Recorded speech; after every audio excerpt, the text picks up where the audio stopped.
po sa mga mga friends namin at sa mga nag-i-invite sa akin sa YouTube at lalong-lalo na po sa Noituber.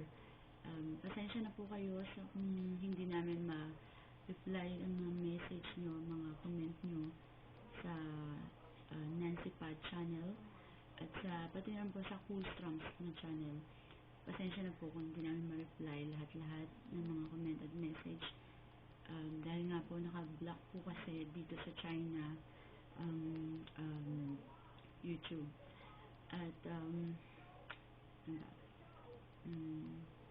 at kung nagtataka po kayo ba't kami nakakapag-upload ngayon ng videos, dahil nga po may ginagamit kaming online videos kagaya ng ito, FlexWagon, ginagamit namin para makapag-upload kami saan namin gusto, sa YouTube, anytime.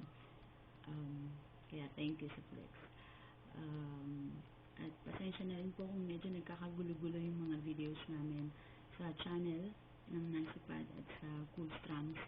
Dahil yun nga po, dahil nga hindi namin may open yung YouTube. Kaya yun, pasensya na kung medyo gulo-gulo. At promise, pag open na ulit ang YouTube dito sa China, ayusin namin lahat yun at re-reply kami sa lahat ng mga message at comment. At thank you ulit sa mga nag-invite sa amin. Thank you. Ulit. Ang hirap dito sa China.